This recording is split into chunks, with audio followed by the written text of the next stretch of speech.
안녕하세요. 제 이름은 김신자라고 합니다. 정말 큰일 날 뻔했던 제 이야기 좀 들어주세요. 제 나이는 75입니다.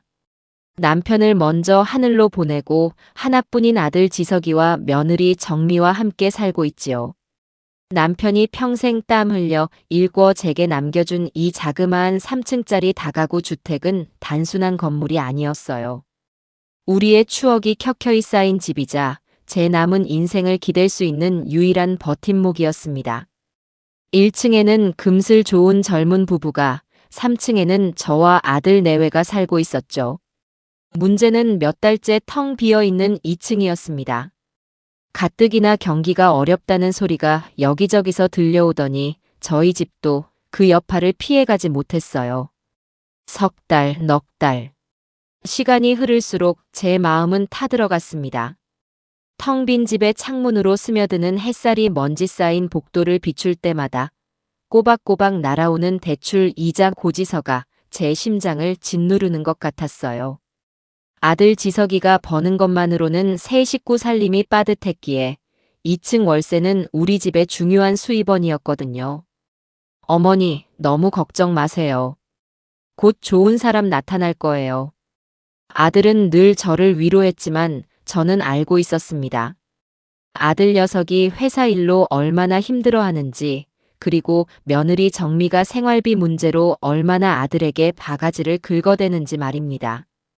그러던 어느 날 오후 정말 가뭄에 단비 같은 전화 한 통이 걸려왔습니다. 동네 부동산 중개인이었어요. 목소리가 유난히 들떠 있었죠. 사모님, 2층 보러 오겠다는 분이 있는데 아주 급하게 구하는 분이라 오늘 바로 계약할지도 몰라요. 지금 바로 가도 될까요? 저는 전화기를 붙잡은 채 거의 환호성을 지를 뻔했습니다. 그럼요. 어서 오세요. 제가 내려가 있을게요. 저는 설레는 마음으로 현관을 나서 계단을 내려갔습니다. 잠시 후 온 동네를 뒤흔들 듯한 육중한 오토바이 소리가 골목 저편에서부터 들려왔어요. 그리고는 웬 시커먼 사내 하나가 부동산 중개인과 함께 모습을 드러냈습니다. 그를 처음 본 순간 제 심장이 쿵 하고 내려앉는 기분이었습니다.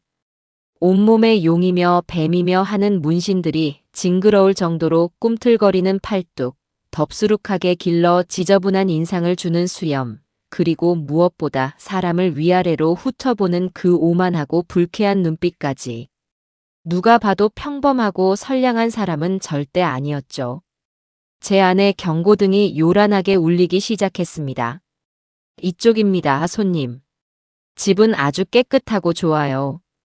주인 할머니가 워낙 깔끔하셔서 먼지 하나 없을 겁니다. 부동산 중개인이 과장되게 굽실거리며 2층 현관문을 열었습니다. 사내는 대답도 없이 집 안으로 성큼성큼 들어가 마치 제 집안 방을 구경하듯 휙 둘러보았어요.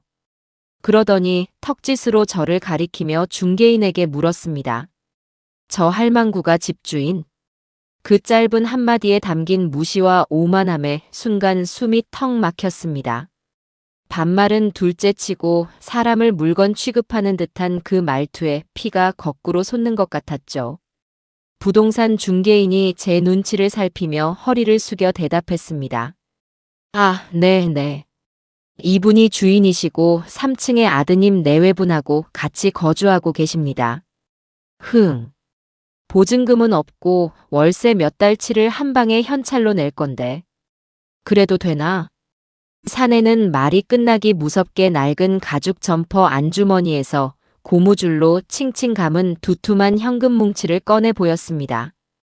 5만 원짜리 다발이었죠. 그 순간 부동산 중개인의 얼굴에 감출 수 없는 화색이 도는 것을 보았지만 저는 영 내키지가 않았습니다. 돈 몇 푼 때문에 저런 험악한 자를 세입자로 들였다가 앞으로 무슨 험한 꼴을 당할지 모를 일이었으니까요. 저는 단호하게 마음을 먹고 입을 열었습니다. 죄송합니다만 계약은 안 될 것 같습니다. 다른 곳을 알아보시는 게 좋겠네요. 제 말에 사내의 눈썹이 꿈틀거리며 저를 노려봤고 옆에 있던 부동산 중개인은 거의 사색이 되어 제 팔을 잡아 끌며 속삭였습니다. 사모님, 대체 왜 그러세요? 요즘 같은 불경기에 월세를 선납하겠다는 이런 세입자 구하기 하늘의 별 따기예요. 아무리 그래도 저런 사람은 좀 받기가 꺼려지네요. 바로 그때였습니다. 3층에서 며느리 정미가 무슨 일인가 싶어 고개를 쏙 내밀더니 이내 쪼르르 계단을 내려왔어요. 며느리는 사내의 험악한 행색과 그의 손에 들린 돈다발을 번갈아 보더니 제게 다가와 팔꿈치로 옆구리를 쿡 찌르며 속삭였습니다. 어머니, 지금 뭐 하시는 거예요? 이런 사람 절대 놓치면 안 되죠. 정미야, 네가 보기에도 사람은 좀 그렇지 않니? 딱 봐도 좋은 사람은 아닌 것 같은데. 사람이 뭐가 어때서요? 겉모습이 뭐가 중요해요? 요즘 세상에 저렇게 현금 다발 들고 다니는 사람이 어디 흔한 줄 아세요? 어머니, 저 사람 놓치면 우리 대출 이자도 못 내서 몇 달은 더 손가락 빨아야 한다고요. 제발 정신 좀 차리세요. 무조건 계약하세요. 며느리의 성화와 중개인의 압박에 못 이겨 저는 결국 무거운 마음으로 계약서에 도장을 찍고 말았습니다. 사내의 이름은 최강일, 나이는 38. 직업란은 텅 비어 있었죠. 그날 저녁 저는 퇴근한 아들 지석에게 낮에 있었던 일을 소상히 이야기했습니다. 아무리 생각해도 영 찜찜하구나. 그 사람 눈빛이 꼭 뱀 같았어. 꼭 사달이 날 것만 같아. 아들은 제 어깨를 주무르며 대수롭지 않게 말했어요. 에이, 엄마. 너무 사람을 겉모습으로만 판단하지 마세요. 정미 말대로 월세만 꼬박꼬박 잘 내면 그게 좋은 세입자죠. 너무 걱정 마세요. 아들의 말에도 제 마음속의 불안감은 쉬이 가시질 않았습니다. 그리고 그 불길한 예감은 정확히 이틀 뒤부터 끔찍한 현실이 되어 제 삶을 옥죄기 시작했죠. 최강일이라는 사내가 이사온 첫날부터 온 동네가 시끄러웠습니다. 밤낮을 가리지 않고 그의 친구인 듯한 험악한 인상의 사내들이 문신을 드러낸 채 오토바이를 타고 들락거렸고 2층에서는 시끄러운 음악 소리와 고함, 무언가 부서지는 소리가 끊이지 않았습니다. 며칠을 참다 못한 제가 며느리에게 말했어요. 정미야, 2층이 너무 시끄러워서 도저히 살 수가 없구나. 네가 가서 조용히 해달라고 말 좀 해줄 수 있겠니? 그러자 며느리는 소파에 누워 스마트폰을 들여다보며 귀찮다는 듯이 쏘아붙였습니다. 어머니가 집주인이시잖아요. 싫은 소리는 어머니가 직접 가서 하세요. 그리고 젊은 사람이 친구들이랑 좀 시끄럽게 놀 수도 있는 거죠. 어머니가 너무 예민하신 거예요. 그래도 밤늦게까지 온 동네가 떠나가라 저러는 건 아니지 않니? 아휴, 알았어요, 알았어. 제가 나중에 엘리베이터에서 마주치기라도 하면 한번 말해볼게요. 됐죠? 며느리는 건성으로 대답할 뿐 전혀 나설 기미를 보이지 않았습니다. 오히려 제가 최강일과 마주칠 때마다 그를 감싸고 도는 것이 꼭 이상하게 느껴질 정도였어요. 어느 날은 계단에서 마주친 최강일이 담배 연기를 제 얼굴에 대놓고 후 하고 뿜는 무례를 저질렀습니다. 제가 기가 막혀서 한마디 하려는데 마침 장을 보고 들어오던 며느리가 그 광경을 보고도 제게 뭐라고 하는 겁니다. 어머니, 뭘 그런 거 가지고 인상까지 쓰세요. 그냥 지나가시면 되지. 아니, 이게 지금 어른한테 할 짓이라고 생각해서 가만히 있으라는 거야? 최강일 씨가 일부러 그런 것도 아니잖아요. 그냥 바람이 그쪽으로 분 거겠죠. 좁은 데서 서로 좀 이해하고 살아요, 우리. 그 순간 저는 며느리의 태도에서 무언가 섬뜩한 위화감을 느꼈습니다. 단순히 세입자를 두둔하는 수준을 넘어 마치 저를 일부러 고립시키고 제 말에 힘이 실리지 않게 만들려는 것처럼 느껴졌기 때문이죠. 그날 이후 2층의 소음은 점점 더 심해졌고 저는 제 집안에 있어도 가시방석에 앉은 듯 마음 편할 날이 없었습니다. 그러던 중 아들이 며칠간 지방으로 길게 출장을 가게 되었어요. 현관에서 아들을 배웅하는 며느리의 얼굴에는 평소와 다른 기묘한 미소가 걸려 있었는데 그때는 그 미소의 진짜 의미를 전혀 알지 못했습니다. 아들이 떠난 바로 그날 밤이었습니다. 저는 뒤숭숭한 마음에 잠을 설치다 겨우 잠이 들었는데 차가운 새벽 공기가 온몸을 휘감을 무렵 온 집이 무너질 듯한 굉음에 잠을 깼습니다. 쾅! 콱쾅! 쾅!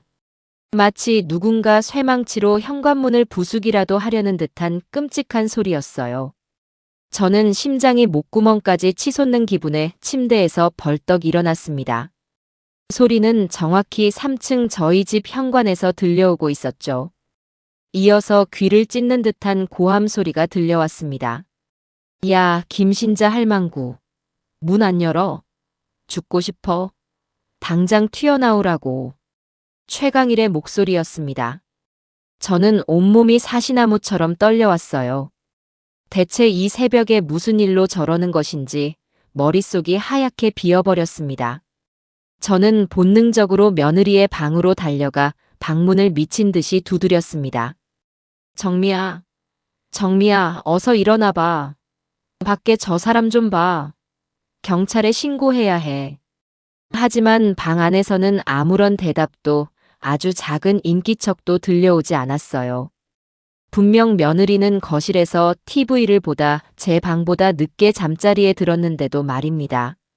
저는 더욱 필사적으로 문을 두드리며 애원했어요. 정미야, 제발 무슨 일인지 좀 봐줘. 나 너무 무서워. 제발. 그 순간 현관문 쪽에서 나무가 쪼개지는 파열음과 함께 최강일의 거친 욕설이 바로 문 앞에서 들리는 듯 했습니다. 이런 개같은 할망구가 문 따고 들어가서 아주 작사를 내주마. 기다려. 공포가 온몸을 집어삼켰습니다. 이대로 있다가는 정말 죽을지도 모른다는 생각이 들었죠. 저는 그 순간 얼마 전부터 저희 집 옆에 새로 짓기 시작한 빌라 공사장을 떠올렸습니다. 저희 집 3층 베란다와 공사장 비계가 아슬아슬하게 맞닿아 있었던 것이 기억난 겁니다. 저는 잠옷바람으로 비틀거리며 뒷베란다로 달려갔습니다. 창문을 열자 차가운 새벽 공기와 함께 바로 눈앞에 어지럽게 얽힌 쇠파이프 구조물이 보였어요. 망설일 시간이 없었습니다. 저는 난간 위로 위태롭게 올라서서 제 키보다 높은 비계를 향해 필사적으로 몸을 날렸습니다. 차가운 쇠파이프가 손바닥을 파고드는 고통이 느껴졌지만 살아야 한다는 생각뿐이었습니다. 아래를 내려다볼 엄두도 내지 못한 채 저는 짐승처럼 쇠파이프를 붙잡고 한 칸 한 칸 위태롭게 내려왔어요. 낡은 작업화에 밟혀 미끄러운 발판을 헛디뎌 허공에 매달리기도 했고 날카로운 철제 구조물에 옷이 찢기고 살이 긁혔습니다. 얼마나 지났을까 발끝에 드디어 축축한 흙바닥이 닿았습니다. 저는 그대로 공사장 바닥에 주저앉아 거친 숨을 몰아쉬었어요. 온몸은 땀과 흙으로 범벅이 되어 있었고 심장은 금방이라도 터져 나올 듯이 미친 듯이 뛰고 있었습니다. 한참을 그렇게 숨어 덜덜 떨며 제가 도망쳐 나온 집을 올려다보았습니다. 그런데 이상했어요. 그렇게 시끄럽던 소리가 감쪽같이 사라진 겁니다. 그리고 잠시 후 2층 최강일의 집과 3층 저희 집 거실에 동시에 불이 환하게 켜졌습니다. 그 광경을 보는 순간 얼어붙을 듯한 공포와 함께 머릿속에서 무언가 번쩍하고 스쳐 지나갔습니다. 왜 하필 아들이 없는 오늘 밤이지? 그리고 정민은 왜 저렇게 조용할까? 단순한 술주정이 아니었습니다. 이것은 명백히 계획된 일이었습니다. 저를 이 집에서 몰아내거나 혹은 더 끔찍한 일을 벌이기 위한 함정. 그 차가운 의심이 온몸의 피를 얼어붙게 만드는 것 같았어요. 저는 공사장 구석에 몸을 웅크린 채 동이 트기만을 기다렸습니다. 그 밤, 저는 제 인생에서 가장 길고 끔찍한 밤을 보냈습니다. 날이 희미하게 밝아올 무렵, 저는 엉망이 된 몰골로 조심스럽게 집으로 돌아왔습니다. 현관문은 손잡이 주변이 심하게 찌그러져 있었지만 다행히 열리지는 않은 상태였어요. 저는 떨리는 손으로 문을 열고 안으로 들어섰습니다. 그러자 언제 일어났는지 며느리가 거실에 서 있다가 저를 보고는 기겁하는 척 연기를 하는 겁니다. 어머니, 세상에 이 몰골이 다 뭐예요? 밤새 어디 계셨어요? 제가 얼마나 걱정했는데요. 그 가증스러운 얼굴을 보는 순간 속에서 뜨거운 것이 치밀어 올랐지만 저는 간신히 참아냈습니다. 지금은 섣불리 나설 때가 아니었죠. 저는 힘겹게 입을 열었어요. 새벽에 2층 그 사람이. 아, 그 사람요. 제가 아침에 내려가서 단단히 혼내줬어요. 술에 취해서 층수를 헷갈렸다고 싹싹 빌더라고요. 정말 못 말리는 사람이라니까요. 며느리는 별일 아니라는 듯 웃어넘기려 했습니다. 술에 취해 층수를 헷갈린 사람이 어떻게 제 이름을 정확히 부르며 당장 나오라고 소리칠 수 있단 말인가요? 저는 아무 말 없이 며느리를 노려보았습니다. 제 눈빛에서 무언가를 읽은 것인지 며느리의 얼굴에서 순간 미소가 사라졌어요. 어머니, 뭘 그렇게 보세요? 어쨌든 별일 없었으면 된 거 아니에요? 얼른 들어가서 씻기나 하세요. 꼴이 말이 아니네. 그렇게 말하며 제 방으로 등을 떠미는 며느리의 손길에서 저는 그날 새벽 저를 죽음의 공포로 몰아넣었던 그 차가운 냉기를 똑똑히 느꼈습니다. 전쟁은 이미 시작된 것이었어요. 저는 조용히 욕실로 들어가 거울 앞에 섰습니다. 흙먼지로 뒤덮이고 여기저기 긁힌 상처투성이인 제 모습이 보였죠. 하지만 거울 속 제 눈은 더 이상 공포에 질려 있지 않았습니다. 차갑고 단단한 분노가 그 자리를 대신하고 있었어요. 그래, 유정미, 최강일. 너희가 대체 뭘 꾸미고 있는지 이 늙은이가 똑똑히 밝혀주마. 그리고 너희가 내게 준 공포와 모멸감 반드시 1000배, 10,000배로 돌려받게 해주겠어. 저는 거울 속에 제 자신에게 조용히 하지만 단호하게 맹세했습니다. 그날 이후 저는 며느리와 최강일의 관계를 파헤치기 위해 조용히 움직이기 시작했습니다. 아들이 출장에서 돌아오기 전에 무언가 증거를 잡아내야 했어요. 저는 일부러 몸이 안 좋다는 핑계로 종일 제 방에 누워 있으면서 두 사람의 움직임을 살폈습니다. 아니나 다를까 며느리는 제가 방에 들어간 것을 확인하고는 슬그머니 집을 빠져나가 2층으로 향하는 것이었어요. 저는 소리를 죽여 현관문을 살짝 열고 그 뒤를 엿보았습니다. 2층 현관문 앞에서 며느리가 최강일에게 무언가 봉투를 건네는 것이 보였죠. 오빠, 어젠 너무 심했어. 계획 틀어질 뻔했잖아. 노인네가 눈치챈 것 같단 말이야. 눈치는 무슨. 그냥 놀라서 어디 숨어 있었겠지. 근데 이 돈은 뭐야? 아, 지석 씨한테 뜯어낸 거. 이걸로 당분간 조용히 있어. 너무 티 나게 굴지 말고. 알았지? 알았어. 근데 우리 정민은 언제쯤 저 노인네 아들내미랑 이혼하고 나한테 올 거야? 조금만 기다려. 저 노인네 집이랑 재산만 우리 손에 들어오면 그땐 바로 끝낼 거니까. 두 사람이 나누는 대화를 듣는 순간 저는 온몸에 피가 역류하는 것 같았습니다. 단순한 불륜 관계가 아니었어요. 그들은 처음부터 제 재산을 노리고 계획적으로 접근한 것이었습니다.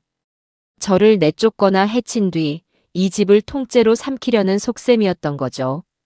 저는 떨리는 손으로 문을 닫고 방으로 돌아왔습니다. 이제 모든 것이 명확해졌어요.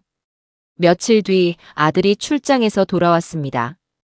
저는 아들이 돌아오기만을 기다렸다가 그날 밤 제가 겪었던 일과 며느리에 대한 의심을 모두 털어놓았습니다. 지석아, 엄마 말 잘 들어라. 정미, 저 아이가 2층 그 깡패놈이랑 한패인 것 같다. 내 집을 노리고 있어. 하지만 아들의 반응은 제 예상과 달랐습니다. 아들은 피곤하다는 듯 제 말을 끊었어요. 엄마, 또 그 소리예요? 정미가 왜 그런 짓을 해요?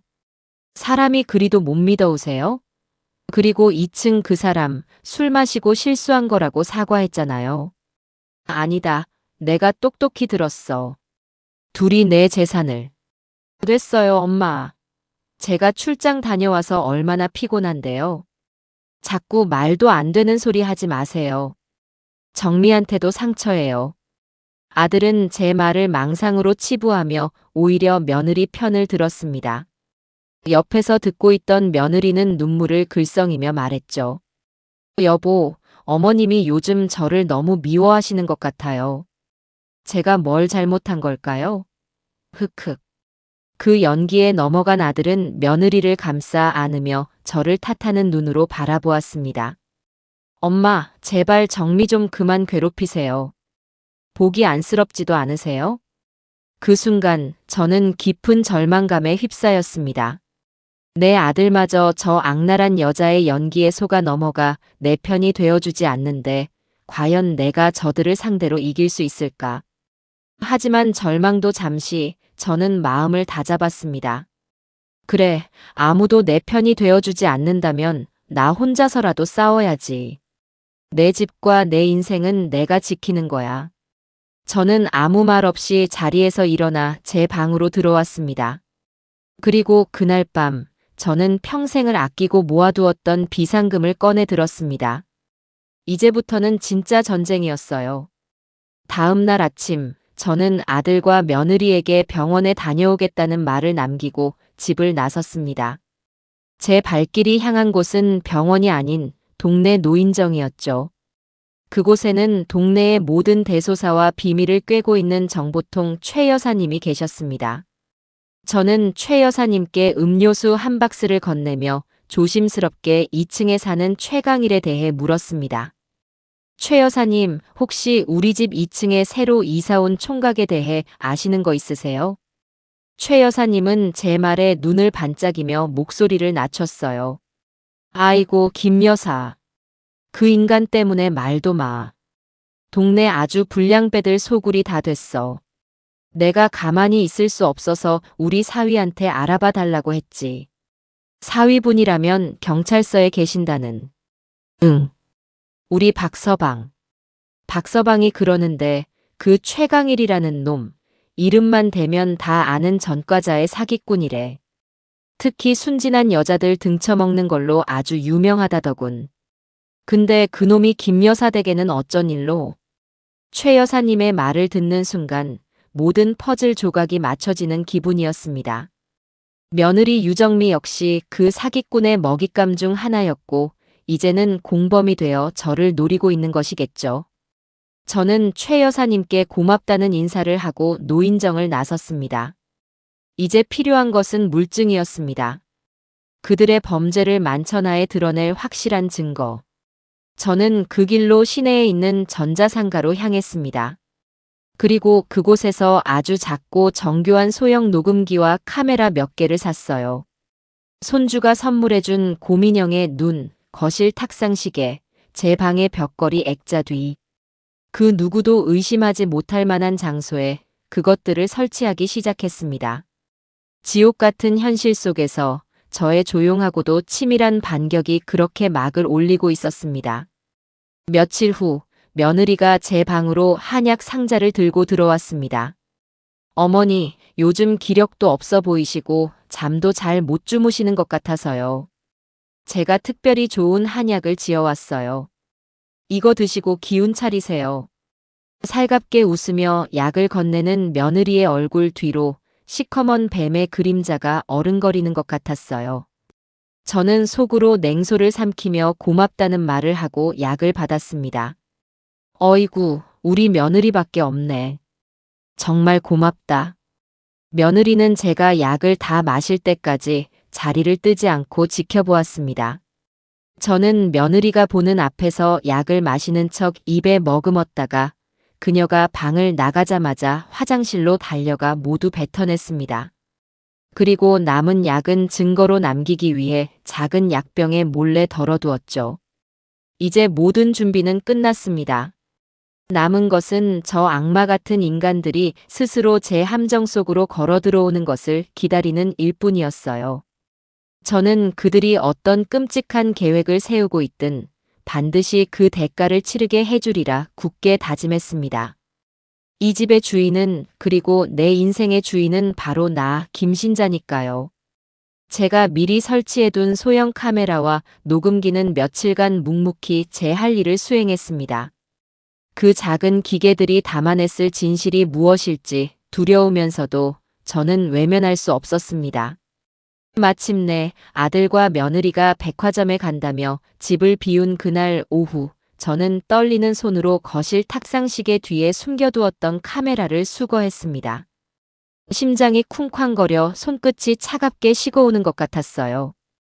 제 방으로 돌아와 낡은 노트북에 메모리 카드를 연결하는 그 짧은 순간이 영원처럼 길게 느껴졌습니다. 화면에 익숙한 저희 집 거실의 모습이 나타났습니다. 처음에는 아무런 움직임도 없는 정적인 화면만 계속되었죠. 내가 너무 예민했나, 잘못 짚었나 하는 신락 같은 희망이 고개를 들려는 순간, 현관문 비밀번호 누르는 소리와 함께 며느리 유정미가 들어왔습니다. 그리고 그 뒤를 그림자처럼 따라 들어오는 최강일의 모습에 제 신락 같던 희망은 산산조각이 났습니다. 제 심장은 분노와 모멸감으로 터져버릴 것 같았어요. 저곳은 제 남편과 함께 평생을 일궈온 우리 가족의 소중한 보금자리였습니다. 남편이 아끼던 난초 화분이 있는 창가, 아들의 어릴 적 사진이 담긴 앨범이 꽂힌 책장, 명절마다 온 가족이 둘러앉아 웃음꽃을 피우던 바로 그 소파. 그 신성한 공간을 저 더러운 것들이 마치 제 집안방인 양 아무렇지 않게 더럽히고 있었던 겁니다. 아우, 오빠. 저 늙은 여우 잔소리 때문에 아주 돌아버리겠어. 자꾸 2층이 시끄럽다나 뭐라나.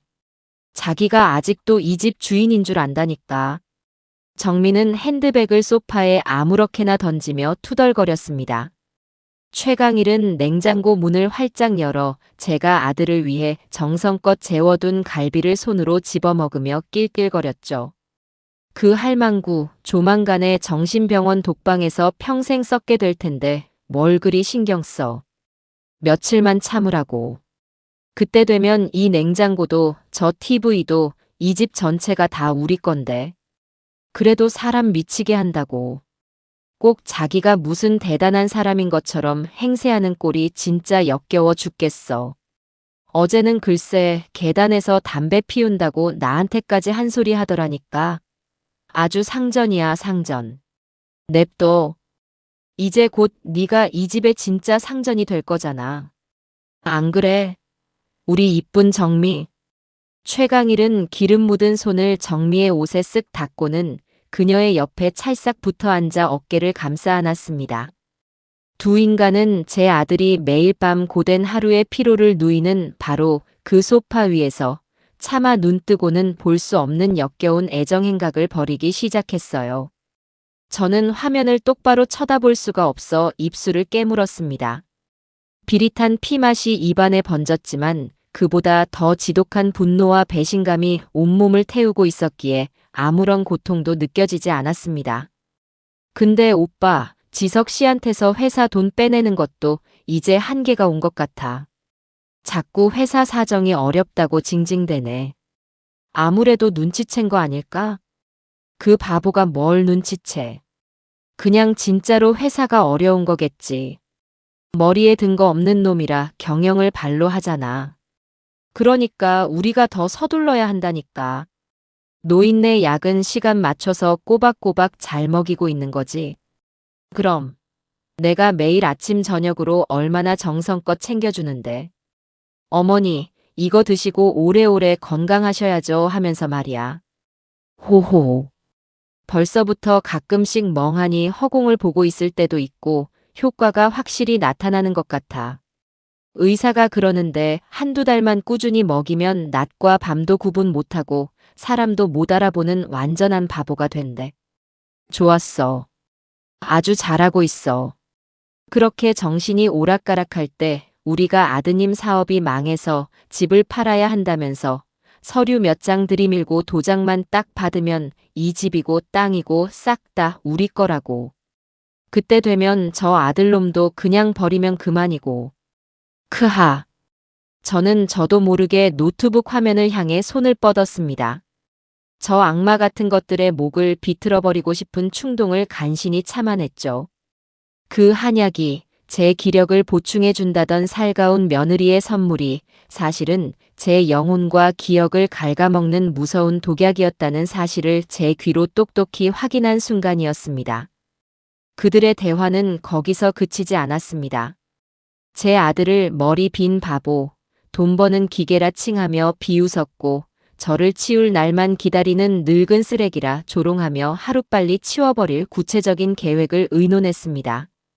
저는 그 모든 것을 눈에, 귀에, 그리고 피가 끓는 제 심장에 한 글자 한 글자 아로 새기고 또 새겼습니다. 그래, 마음껏 웃고 떠들어둬라. 너희의 그 더러운 웃음소리가 곧 지옥의 비명으로 바뀌게 될 그날이 머지 않았으니. 며칠 뒤 저는 며느리가 건네준 독약 중 미리 빼돌렸던 것을 작은 약병에 담아 조심스럽게 집을 나섰습니다. 무작정 아무 곳에나 의뢰할 수는 없는 노릇이었죠. 고민 끝에 저는 수소문하여 오래전 남편의 회사 후배였고 지금은 개인 약품 연구소를 운영하는 박사님을 찾아갔습니다.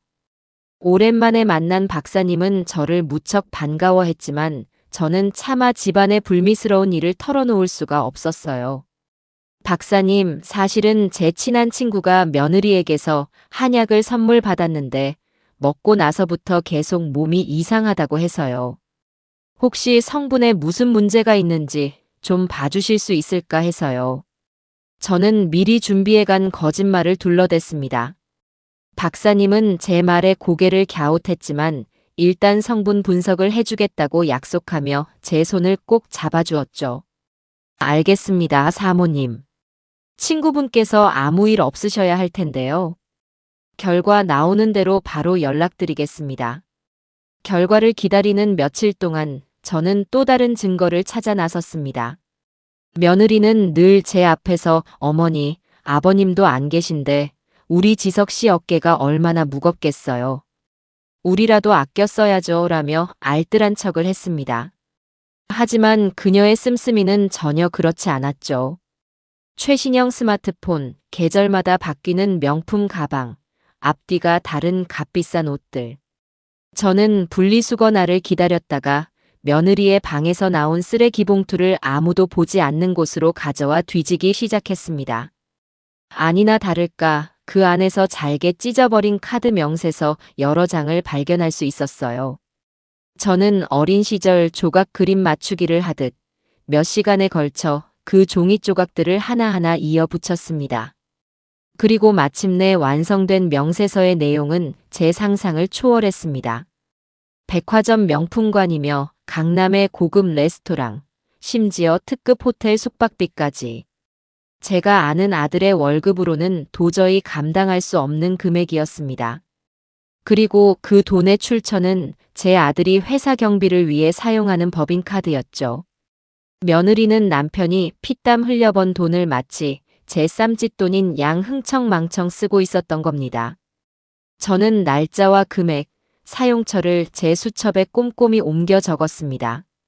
이건 역시 저것들의 죄를 입증할 중요한 증거가 될 테니까요. 며칠 후 연구소의 박사님에게서 다급한 목소리로 연락이 왔습니다. 그의 목소리는 무겁고 분노에 차 있었어요. 사모님, 지금 어디십니까? 잠깐 뵙고 드릴 말씀이 있습니다. 이건 전화로 말씀드릴 사안이 아닌 것 같습니다. 저는 한달음에 연구소로 달려갔습니다. 박사님은 저를 보자마자 분석 결과가 담긴 서류를 내밀며 말했습니다. 사모님, 제가 감히 여쭙겠습니다. 이 약 정말 친구분의 약이 맞습니까? 이 약에는 보통 사람에게는 절대 처방해서는 안 되는 아주 강력한 향정신성 물질이 다량으로 들어 있습니다.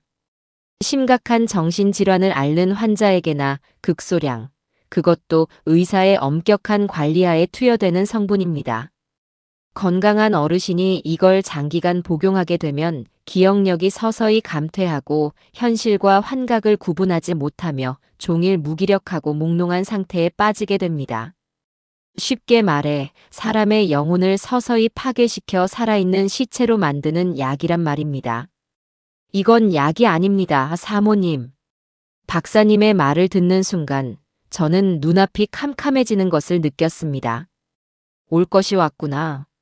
저것들이 정말 나를 인간이 아닌 존재로 만들 작정이었구나. 저는 간신히 정신을 붙잡고 박사님께 부탁했습니다. 이 모든 내용이 담긴 소견서를 공식적으로 발급해달라고요. 이제 증거는 차고 넘칠 만큼 모였습니다. 영상, 녹취, 약 성분 분석 결과, 그리고 법인카드 횡령 내역까지. 이제 남은 것은 이 모든 것을 세상에 터뜨리는 일뿐이었습니다. 하지만 어떻게? 내 아들마저 내 말을 믿어주지 않는 이 철저히 고립된 상황에서 저 혼자서 저 거대한 악마들을 상대할 수 있을까? 막막함이 파도처럼 밀려오던 그때 제게 뜻밖의 구원자가 나타났습니다. 바로 1층에 새로 이사온 젊은 세입자 이수진 씨였어요. 그녀는 웹소설을 쓰는 작가라고 했습니다. 처음에는 그저 복도에서 마주치면 안녕하세요, 어르신 하며 상냥하게 인사를 나누는 정도의 사이였죠. 그런데 어느 날 2층의 소음이 그 어느 때보다 심하게 들려왔습니다. 최강일이 친구들을 잔뜩 불러 모아 집안에서 고성을 지르며 난장판을 벌이고 있는 듯 했어요. 그때 1층의 이수진 씨가 참다 못해 2층으로 올라가 현관문을 두드렸습니다. 저기요. 밤이 늦었는데 너무 시끄럽습니다. 공동주택에서는 예의를 좀 지켜주세요. 그러자 문이 벌컥 열리며 술에 취한 최강일이 험악한 얼굴로 나타났습니다. 뭐야, 이년은? 네가 뭔데 남의 집에 와서 선생질이야? 확 죽여버릴까 보다. 뭐라고요? 지금 저한테 욕하셨어요? 협박하시는 거예요? 당장 경찰에 신고할 거예요. 아, 그래서 뭐? 신고해봐. 시끄러우면 네가 귀를 쳐막든가 이사를 가든가 해. 어디서 계집년이 겁도 없이 훈계질이야? 최강일이 수진 씨의 어깨를 거칠게 밀치려는 바로 그 순간이었습니다. 저는 3층에서 그 광경을 보고 있다가 저도 모르게 뛰쳐내려갔습니다. 제 안에 무언가가 더 이상 참고 숨어있지만은 말라고, 제 자신을 지키라고 소리치고 있었어요. 최강일 씨, 지금 뭐 하는 겁니까? 제 우렁찬 목소리에 최강일과 수진 씨의 시선이 동시에 제게로 향했습니다. 저는 똑바로 최강일의 뱀 같은 눈을 마주보며 말했어요. 여긴 엄연히 공동주택입니다. 다른 세입자에게 고의적으로 소음을 유발하고 심지어 위협까지 가하는 행동은 명백한 계약 위반 사항이에요. 임대차 보호법에 따라 집주인은 이런 세입자에게 즉각적인 퇴거를 요구할 수 있다는 거 알고나 있어요? 당장 방 빼고 싶지 않으면 그 손 놓고 사과하세요. 제가 집주인으로서 법 조항까지 들먹이며 단호하게 나가자 술 취한 최강일도 순간 움찔하는 듯 했습니다. 그는 저를 한번 훑어보더니 A씨, 늙은 여우가 겁나게 나대네. 한마디를 나직이 내뱉고는 문을 쾅 닫고 들어가 버렸죠. 복도에는 저와 수진 씨만 남았습니다. 그녀는 놀란 가슴을 쓸어내리며 제게 몇 번이고 고개를 숙여 인사를 했어요. 어르신, 정말 감사합니다. 저 너무 무서웠어요. 별말을요. 당연히 집주인으로서 할 일을 한 건데요. 앞으로도 저런 일 있으면 혼자 상대하지 말고 꼭 나한테 먼저 얘기해요. 알았죠? 그날 일을 계기로 저는 수진 씨와 급격히 가까워졌습니다. 그녀는 제가 며느리의 눈치를 보며 식사를 제대로 못 챙기는 것을 보고는 자기가 쓴 소설의 주인공 같다며 종종 자기가 만든 반찬을 제게 가져다 주곤 했죠. 그러던 어느 날 수진 씨가 제 방으로 차를 마시러 왔다가 며느리가 제게 막말하는 것을 우연히 듣게 되었습니다. 어머니, 제가 그 반찬 상한다고 빨리 드시라고 했잖아요. 왜 이렇게 말씀을 안 들으세요? 결국 다 버리게 생겼네. 아까워 죽겠어. 어머니 때문에 돈이 얼마가 나가는지 아세요? 방문이 살짝 열려 있었기에 며느리의 날카로운 목소리는 수진 씨의 귀에도 똑똑히 들렸을 겁니다. 며느리가 나가고 난 뒤 수진 씨는 무겁게 입을 열었어요. 어르신 혹시 제가 주제 넘은 질문을 드리는 걸 수도 있지만 많이 힘드시죠? 아까 표정이 너무 안 좋으셨어요. 그 진심 어린 한마디에 저는 그동안 둑처럼 꾹꾹 눌러왔던 서름과 분노가 터져 나오는 것을 느꼈습니다. 저는 결국 수진 씨에게 모든 것을 털어놓고 말았어요. 새벽에 끔찍했던 탈출, 며느리와 건달의 불륜과 음모, 아들의 외면, 그리고 홀로 증거를 모으며 피 말리는 싸움을 해왔던 지난 시간들을요. 제 이야기를 듣는 내내 수진 씨의 얼굴은 분노와 연민으로 일그러졌습니다. 세상에 어떻게 그런 끔찍한 일이. 이건 그냥 막장 드라마가 아니라 명백한 범죄잖아요. 수진 씨는 제 손을 꼭 잡으며 말했습니다. 어르신, 저라도 괜찮으시다면 어르신을 돕고 싶어요. 제 친구 중에 아주 유능한 변호사가 있어요. 그리고 저 웹소설 작가라서 이런저런 자료 조사하고 증거를 논리적으로 정리하는 건 자신 있거든요. 어르신은 혼자가 아니세요. 그 순간 저는 어둡고 긴 터널 속에서 한 줄기 빛을 본 것만 같았습니다.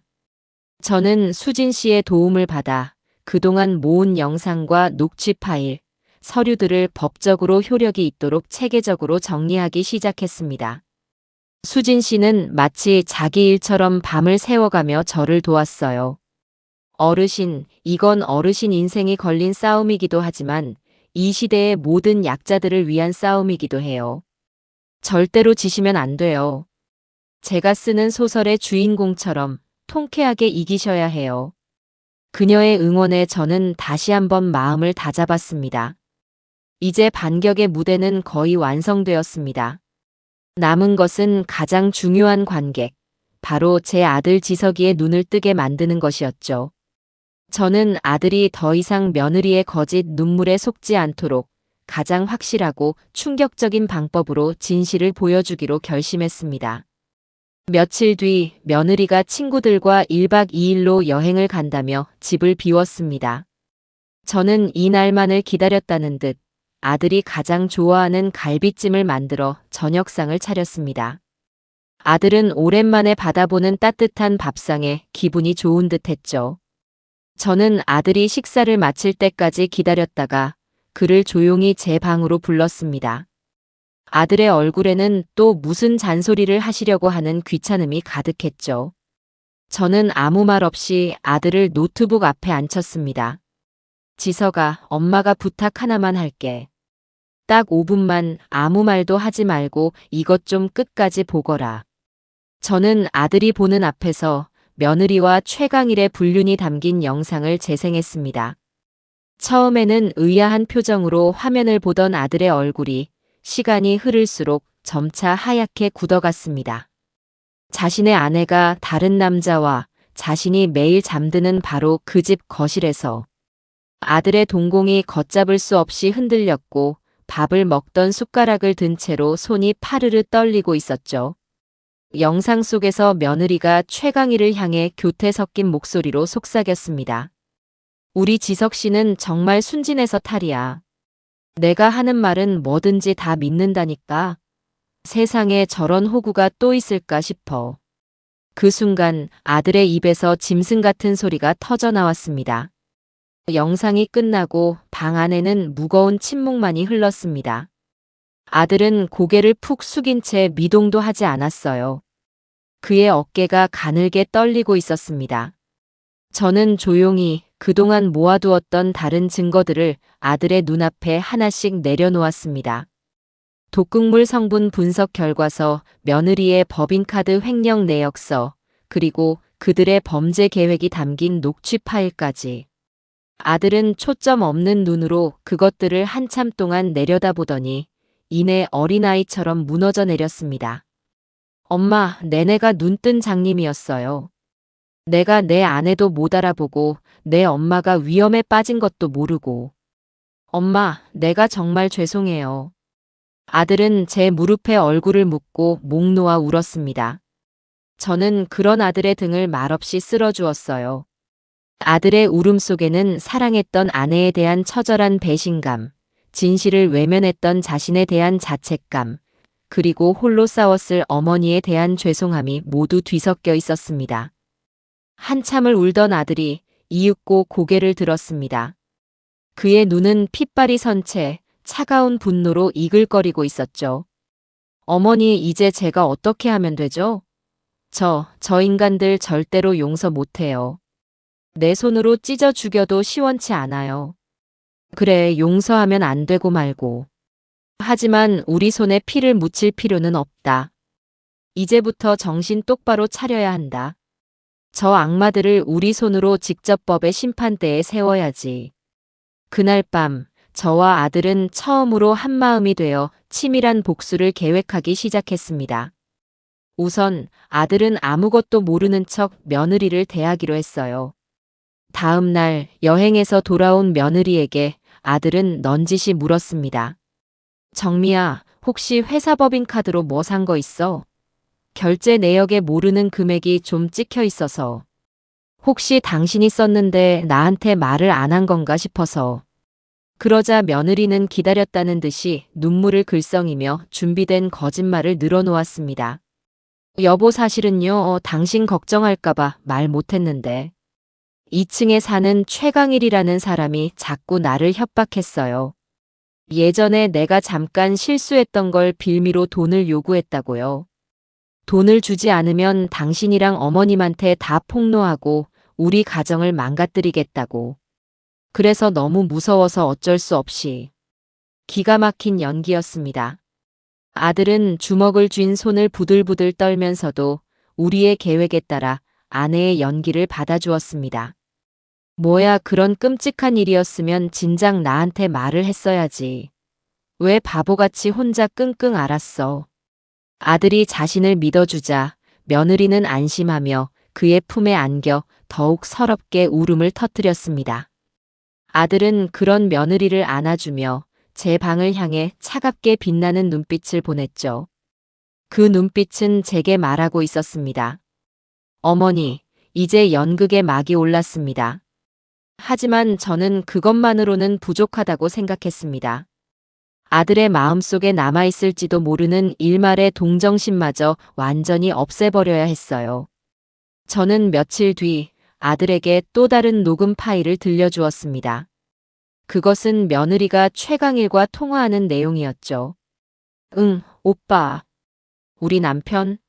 완전 물주지, 물주. 내가 눈물 한 번만 찔끔 흘려주면 아주 죽는 신용까지 한다니까. 어찌나 멍청한지. 이번에도 오빠가 나 협박했다고 거짓말했더니 홀랑 속아 넘어가더라. 멍청한 놈. 이혼하기 전까지 아주 뼈까지 싹 다 발라먹고 껍데기만 남겨줄 거야. 깔깔깔. 자신을 조롱하며 낄낄거리는 아내의 목소리를 듣는 아들의 얼굴은 이제 분노를 넘어 무표정에 가까워졌습니다. 모든 감정이 사라진 잿빛 얼굴. 그것은 모든 미련과 연민을 버린 남자의 얼굴이었습니다. 아들은 조용히 녹음 파일을 끄고 제게 말했습니다. 어머니, 함정을 파죠. 저것들이 제 발로 걸어 들어와 자신들의 모든 죄를 스스로 자백하게 만들 절대로 빠져나올 수 없는 완벽한 함정을요. 저는 아들의 손을 꼭 잡았습니다. 이제 우리의 복수극은 마지막 장을 향해 치닫고 있었습니다. 저 악마들이 가장 행복하고 방심한 순간, 가장 높은 곳에서 가장 처참한 지옥으로 떨어뜨려 줄 시간이 시시각각 다가오고 있었던 겁니다. 우리 모자의 복수 계획, 그 첫 번째 단계는 바로 함정 파기였습니다. 저 악마 같은 인간들이 스스로 제 무덤을 파고 들어가게 만들 아주 깊고 어두운 함정을 말이지요. 아들 지석이와 저는 그날 이후 매일 밤 며느리 정미가 잠든 것을 확인하고 나서야 제 방에 모여 머리를 맞댔습니다. 우리의 비밀작전 본부는 1층의 이수진 씨의 집이었어요. 방음이 잘 되는 그녀의 집은 우리의 계획을 논의하기에 가장 안전한 장소였습니다. 어르신 지석 씨. 일단 두 사람이 노리는 건 이 집의 소유권이잖아요. 그렇다면 분명 어르신의 인감 도장과 인감 증명서를 노릴 겁니다. 수진 씨가 노트북을 두드리며 전문가처럼 말했습니다. 그녀는 며칠 밤을 새워 비슷한 사건의 판례들을 전부 조사해 온 모양이었어요. 맞아요. 그걸 이용해서 명의를 이전하거나 집을 담보로 불법 대출을 받으려 하겠죠. 아들이 차갑게 말하며 주먹을 쥐었습니다. 저는 그런 아들의 손등을 토닥이며 말했어요. 그래. 그렇다면 우리가 먼저 선수를 쳐야 한다. 저것들이 원하는 걸 우리 손으로 직접 쥐어주는 거야. 물론 진짜가 아닌 가짜를 말이다. 그렇게 해서 가짜 인감도장 작전이 세워졌습니다. 계획은 간단했어요. 제가 현재 사용하고 있는 인감도장을 구청에 가서 분실 신고를 하고 즉시 폐기 처분합니다. 그리고 새로운 인감도장을 등록하는 겁니다. 그런 다음 저 악랄한 며느리가 인감도장을 요구할 때 이미 법적으로 아무런 효력이 없어진 낡은 가짜 도장을 넘겨주는 것이었죠. 그럼 그 가짜 도장으로 무슨 짓을 하든 법적으로는 전부 무효가 되는 거군요. 그리고 그 시도 자체가 사기 미수의 증거가 되고요. 어르신 정말 대단하세요. 수진 씨가 제 손을 잡으며 감탄했지만 제 마음은 편치만은 않았습니다. 이 모든 계획의 가장 중요한 성공 조건은 바로 제 아들 지석이의 연기였으니까요. 자신의 아내가 어머니를 해치려 했다는 끔찍한 진실을 알면서도 아무것도 모르는 척 오히려 어머니를 불신하고 아내를 감싸주는 연기를 해야만 했습니다. 그것이 아들에게 얼마나 피를 말리는 고통일지 저는 잘 알고 있었습니다. 지석아, 정말 괜찮겠니? 네 속이 얼마나 썩어 문드러지겠어. 괜찮아요, 엄마. 저것들에게 이깟 감정 소모는 사치예요. 제가 받은 고통, 엄마가 겪은 공포에 비하면 아무것도 아니에요.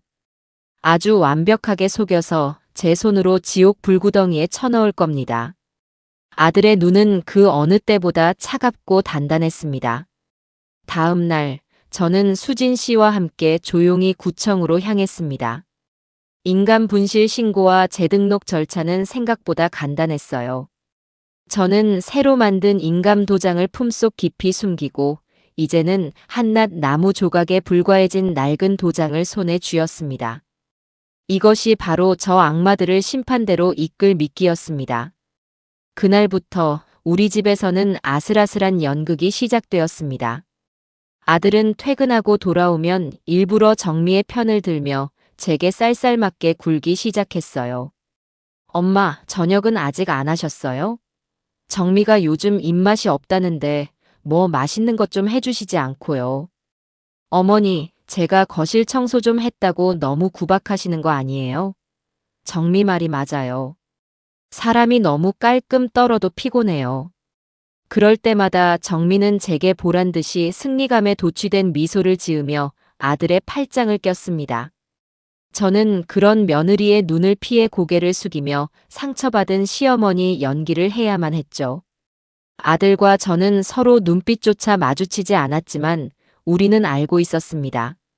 우리의 침묵과 외면이 저 악마들을 방심하게 만드는 가장 강력한 무기라는 것을요. 저 역시 제게 주어진 역할을 수행하기 시작했습니다. 저는 일부러 정신이 오락가락하는 사람처럼 행동했어요. 안경을 머리에 쓰고 있으면서 온 집안의 안경을 찾아 헤매기도 하고 아침에 했던 질문을 저녁에 또 묻기도 했습니다. 예, 정미야. 오늘이 며칠이라고 했지? 내가 요즘 왜 이렇게 깜빡깜빡하는지 몰라. 어머니, 방금 아침 드셨잖아요. 또 배고프세요? 정말 큰일이시네. 정미는 저를 한심하다는 듯 쳐다보면서도 그 눈빛 속에는 기쁨과 희열이 가득했습니다. 그녀는 자신의 계획이 아주 순조롭게 진행되고 있다고 저 늙은이가 드디어 망가져가고 있다고 확신하는 듯 보였어요. 그녀는 최강일과 통화하며 대놓고 저를 비웃기까지 했습니다. 제가 일부러 방문을 살짝 열어두고 낮잠을 자는 척하고 있었을 때였죠. 응, 오빠. 우리 시어머니. 완전 맛이 갔어. 어제는 글쎄 소금이랑 설탕을 헷갈려서 국을 아주 소금국으로 만들어놨다니까. 깔깔깔. 약 효과가 정말 직방인가 봐. 이제 슬슬 도장 달라고 해도 될 것 같아. 저는 이불 속에서 조용히 주먹을 쥐었습니다. 그래, 그렇게 마음껏 비웃어라. 너희의 그 웃음이 너희의 목을 조르는 밧줄이 될 테니. 마침내 며느리가 움직이기 시작했습니다. 그날 저녁 정민은 과일 접시를 들고 조심스럽게 제 방으로 들어왔어요. 평소와는 다른 아주 상냥하고 살가운 목소리로 제게 말을 걸었죠. 어머니, 과일 좀 드세요. 요즘 통 기운이 없으신 것 같아서요. 됐다. 입맛도 없는데. 어머니, 제가 드릴 말씀이 있어요. 사실은 지석 씨 회사가 많이 어려워요. 정민은 금방이라도 눈물을 흘릴 것처럼 눈시울을 붉혔습니다.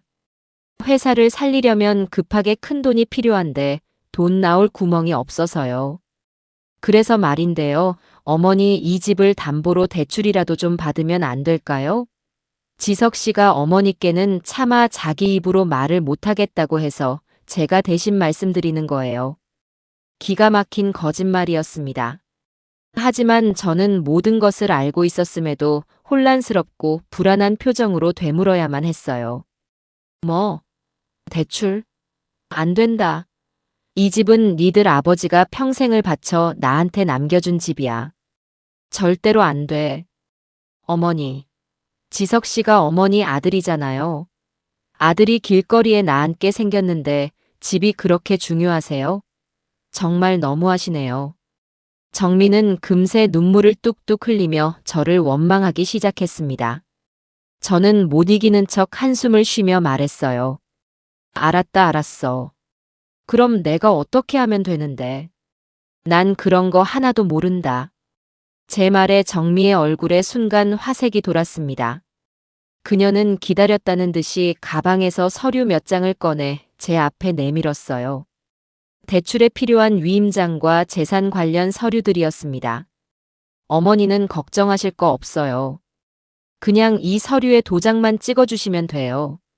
그리고 어머니 인감증명서랑 인감도장만 제게 주시면 나머지는 제가 알아서 다 할게요.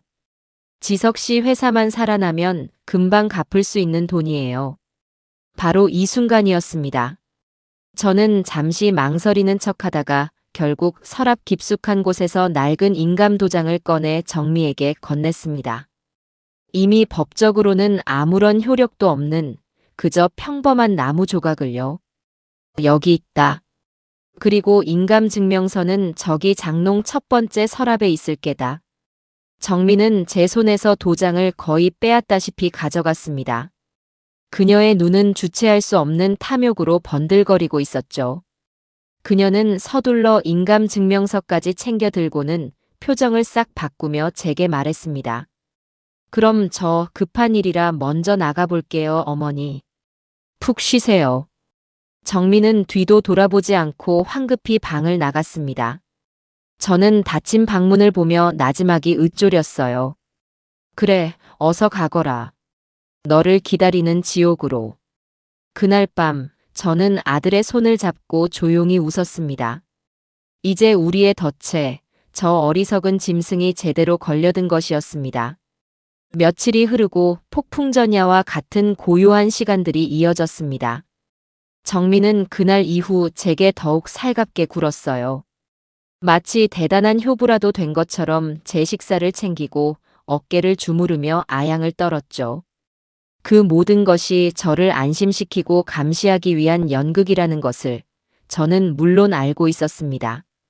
아들 지석이 역시 아내의 거짓말에 완전히 속아 넘어간 남편 연기를 완벽하게 해냈습니다. 아들은 정미에게 당신이 우리 집안을 살렸다며 값비싼 목걸이를 선물하기까지 했죠. 목걸이를 받고 기뻐하는 정미의 모습을 보며 아들은 화장실에서 남몰래 구역질을 했다고 했습니다. 그러던 어느 날 아들에게서 조용한 신호가 왔습니다. 저녁 식사를 마친 뒤 아들이 정미에게 말했어요.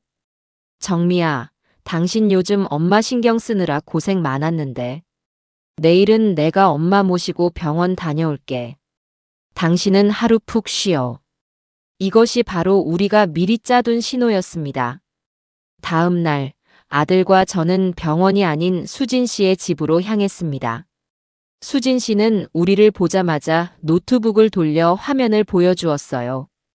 그것은 수진 씨의 변호사 친구를 통해 알아낸 정보였습니다. 어르신 지석 씨. 예상대로 움직였어요. 유정미 씨가 어르신의 인감으로 이 집을 담보로 사채 5억을 대출받으려고 했어요. 하지만 구청에 분실 신고된 인감이라 은행에서 바로 거절당하고 금융사기 시도 기록이 남았다고 합니다. 그것들 지금쯤이면 뭔가 잘못됐다는 걸 눈치챘을까요? 아들이 묻자 수진 씨가 고개를 저었습니다. 아니요. 변호사 친구 말로는 이런 경우 보통 인감 관리 실수로 반려되었다고만 통보가 간대요. 아마 유정미 씨는 어르신이 도장을 잘못 줬다고 생각하고 다시 한번 도장을 요구할 가능성이 커요. 그럼 안 되는데. 이제는 판을 끝내야지. 제가 단호하게 말했습니다.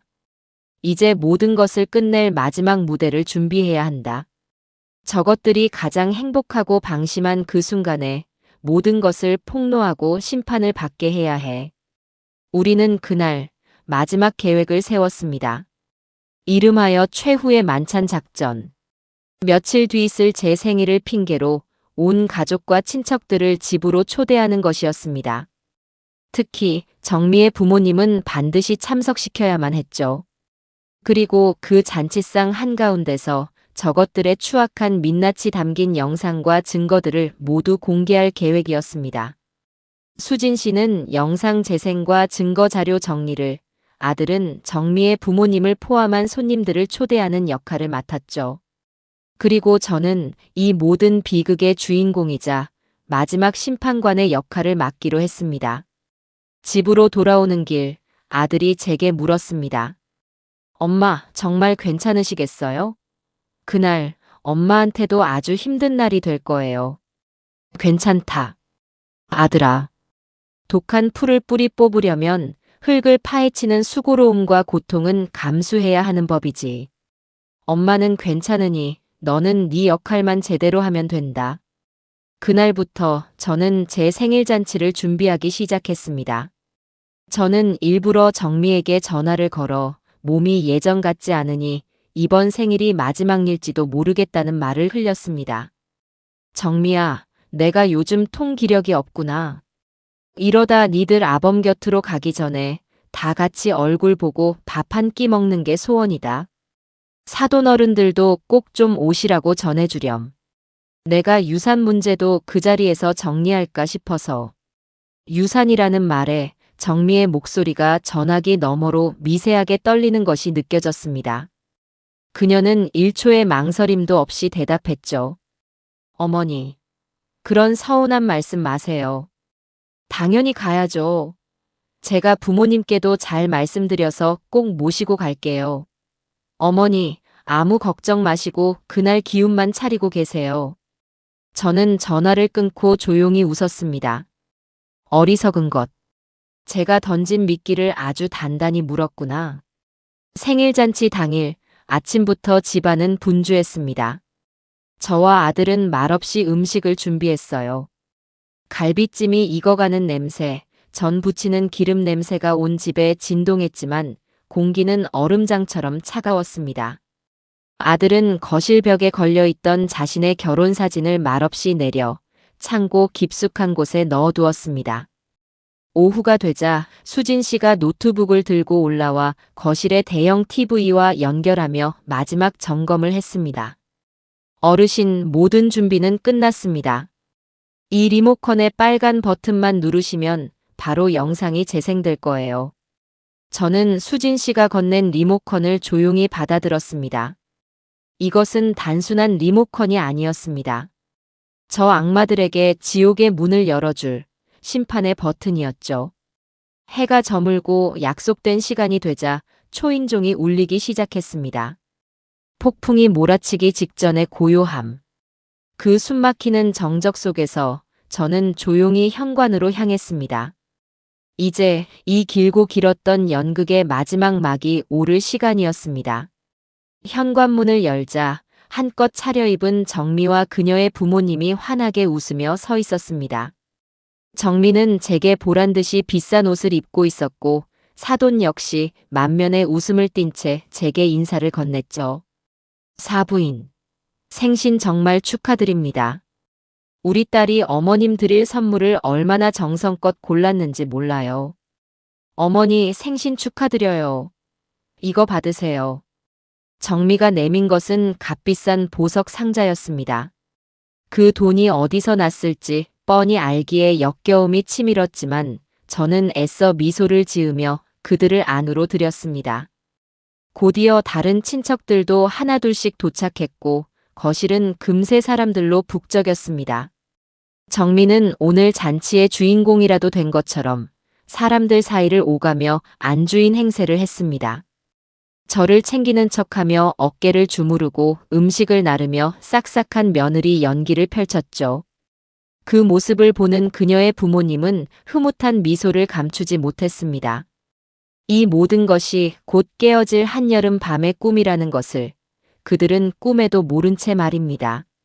모두가 식탁에 둘러앉고 화기애애한 분위기 속에서 식사가 시작되었습니다. 정미는 제 옆에 앉아 제 수저에 반찬을 올려주며 말했습니다. 어머니 많이 드세요. 오늘을 위해 제가 특별히 부탁해서 공수해온 한우 갈비예요.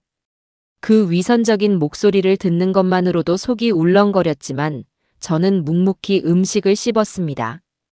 이 순간을 위해, 이 통쾌한 복수를 위해 참아온 시간이 얼마였던가.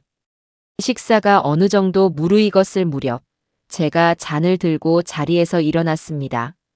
소란스럽던 거실이 순간 조용해지며 모든 사람의 시선이 제게로 향했죠. 저는 일부러 힘없고 쇠약한 목소리로 입을 열었습니다. 다들 바쁘신데 이렇게 제 생일을 챙겨주러 와주셔서 정말 감사합니다. 아시다시피 제가 요즘 몸이 예전 같지가 않아요. 언제 하늘이 저를 데려갈지 모를 일이지요. 제 말에 친척들이 아유, 형님, 그런 말씀 마세요. 고모님, 아직 정정하십니다. 라며 위로를 건넸습니다. 정미는 눈시울을 붉히는 신용까지 하며 제 손을 잡았죠. 어머니, 왜 그런 슬픈 말씀을 하세요? 저는 정미의 손을 뿌리치지 않은 채 말을 이어갔습니다. 그래서 오늘 이 자리에서 제 남은 재산을 정리할까 합니다. 제가 없더라도 제 아들 지석이와 우리 착한 며느리 정미가 싸우지 않고 잘 살 수 있도록 말입니다. 제 모든 재산은. 제가 재산이라는 말을 꺼내자 정미의 눈이 탐욕으로 번뜩이는 것을 똑똑히 보았습니다. 그녀는 마른 침을 꿀꺽 삼키며 제 다음 말을 기다리고 있었죠. 저는 그 순간 손에 쥐고 있던 리모컨의 빨간 버튼을 힘껏 눌렀습니다. 제 모든 재산을 넘기기 전에 여러분께 꼭 보여드리고 싶은 것이 있습니다. 바로 제 며느리 정미가 그동안 저를 얼마나 지극정성으로 보살폈는지에 대한 기록입니다. 제 말이 끝나기 무섭게 거실의 대형 TV 화면이 환하게 켜졌습니다. 사람들의 시선이 모두 TV로 향했고 화면에는 익숙한 저희 집 거실의 모습이 나타났습니다. 그리고 잠시 후 며느리 정미와 깡패 최강일이 들어와 소파 위에서 역겨운 애정행각을 벌이는 장면이 적나라하게 재생되기 시작했습니다. 저게 뭐야? 저 남자 누구야? 정미 아니야? 사람들이 웅성거리기 시작했습니다. 정미와 그녀의 부모님은 얼굴이 새하얗게 질린 채 화면을 보고 있었죠. 저게 뭐야? 저거 조작이야. 누가 저런 짓을. 정미가 비명을 질렀지만 영상 속 그녀의 목소리는 너무나도 선명하게 거실에 울려 퍼졌습니다. 우리 지석 씨는 정말 순진해서 탈이야. 내가 하는 말은 뭐든지 다 믿는다니까. 세상에 저런 호구가 또 있을까 싶어. 저 노인네 약은 잘 먹이고 있는 거지. 한두 달만 꾸준히 먹이면 사람이 아주 바보가 된대. 영상은 거기서 그치지 않았습니다. 저를 늙은 여우, 치울 날만 기다리는 쓰레기라 칭하며 조롱하는 장면, 제 재산을 빼앗아 아들을 버릴 계획을 세우는 장면까지. 모든 진실이 만천하에 공개되었습니다. 거실은 싸늘한 정적에 휩싸였습니다. 그 정적을 깬 것은 정미의 아버지였습니다. 짝! 이 천하의 몹쓸 년. 사돈어른은 자리에서 벌떡 일어나 정미의 뺨을 세차게 후려쳤습니다. 정미의 어머니는 충격에 말을 잇지 못하고 그 자리에 쓰러지고 말았죠. 아니야. 저건 사실이 아니야. 저 할망구가 나를 모함하려고 조작한 거라고. 정미는 실성한 사람처럼 발악하기 시작했습니다. 바로 그때 창고에 숨어있던 최강일이 상황이 불리하다고 느꼈는지 몰래 도망치려다 거실에 있던 남자 친척들에게 붙잡혔습니다. 집안은 순식간에 아수라장이 되었습니다. 저는 그 모든 광경을 조용히 지켜보다가 자리에서 일어나 며느리에게 다가갔습니다. 그리고 그녀의 눈앞에 독극물 성분 분석 결과서와 법인카드 횡령 내역서를 던졌습니다. 이래도 내가 조작한 것 같으냐? 제 말에 정미는 모든 것이 끝났다는 것을 깨달았는지 그 자리에 주저앉아 통곡하기 시작했습니다. 그 순간 초인종 소리가 울렸습니다. 아들이 현관문을 열자 그곳에는 수진 씨와 함께 제복을 입은 경찰 2명이 서 있었습니다. 그들은 조용히 집 안으로 들어와 넋이 나간 정미와 친척들에게 붙잡혀 있던 최강일에게 다가갔습니다. 유정미 씨, 최강일 씨. 존속상해 미수, 사기, 횡령, 사문서, 위조 미수 등의 혐의로 2분을 긴급 체포합니다. 당신들은 변호사를 선임할 수 있으며 경찰이 차갑게 혐의를 읊으며 2사람의 손에 수갑을 채웠습니다. 정민은 제 바짓가랑이를 붙잡고 애원하기 시작했어요. 어머니, 제가 잘못했어요. 제발 한 번만 용서해 주세요. 네, 어머니. 저는 그런 정미의 손을 차갑게 뿌리치며 말했습니다. 용서. 그 말은 지옥에 가서 내 남편에게나 하거라. 2 악마가 경찰의 손에 끌려나가는 모습을 저는 아무런 표정 없이 지켜보았습니다. 거실에 남은 친척들은 충격과 경악 속에서 저와 아들을 번갈아 쳐다볼 뿐 아무 말도 하지 못했죠. 정미의 아버지는 제 앞에 무릎을 꿇고 머리를 조아렸습니다. 사부인 제가 죽을 죄를 지었습니다. 딸년을 잘못 키운 제 죄입니다. 부디 일어나세요, 사돈어른. 죄를 지은 것은 사돈어른이 아니라 저 악독한 딸년입니다.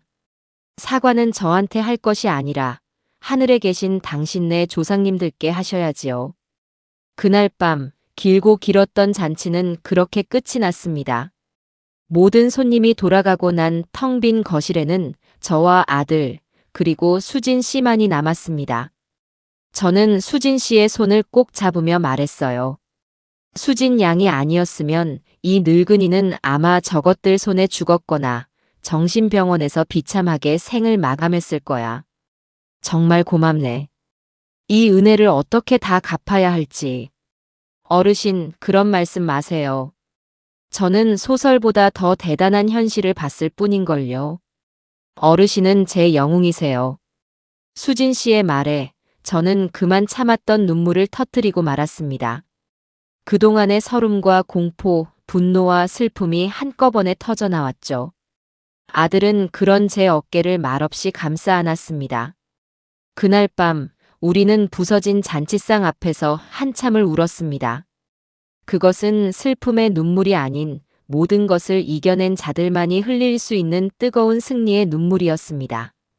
며칠 뒤 저와 아들은 경찰서에서 조사를 받았습니다. 담당 형사는 저희가 제출한 증거 자료들을 보며 혀를 내둘렀죠. 어르신, 정말 대단하십니다. 이렇게 완벽한 증거는 저희도 오랜만에 봅니다. 이 정도면 저 인간들 최소 10년 이상은 교도소에서 썩게 될 겁니다. 형사의 말에 따르면 유정미와 최강일은 유치장에서 서로에게 모든 죄를 떠넘기며 꼴사납게 싸우고 있다고 했습니다.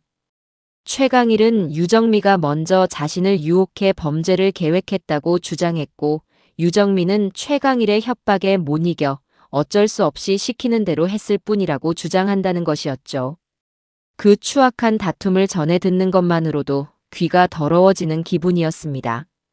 집으로 돌아온 저와 아들은 집안에 남은 정미의 흔적들을 모두 지우기 시작했습니다. 그녀의 옷가지, 화장품, 사진들. 그 모든 것을 쓰레기 봉투에 담아버렸습니다. 아들은 자신의 결혼 사진을 꺼내 들고 한참을 바라보더니 이내 아무 말 없이 그것을 가위로 조각조각 잘라버렸습니다. 그 순간 아들의 지난 상처와 어리석었던 시간들도 함께 잘려나가는 것 같았어요. 집안은 텅 비었지만 공기는 그 어느 때보다 맑고 상쾌했습니다. 진짜 평화가 우리에게 찾아온 것이었죠.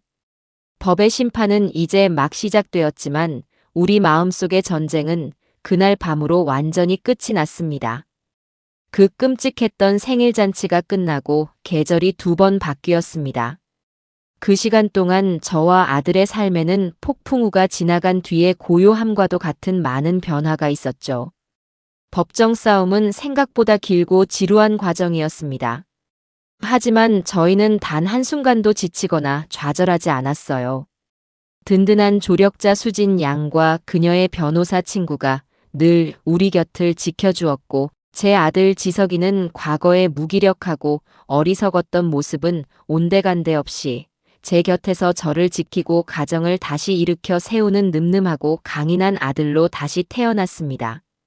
마침내 유정미와 최강일, 두 악마의 마지막 재판이 열리는 날이 왔습니다.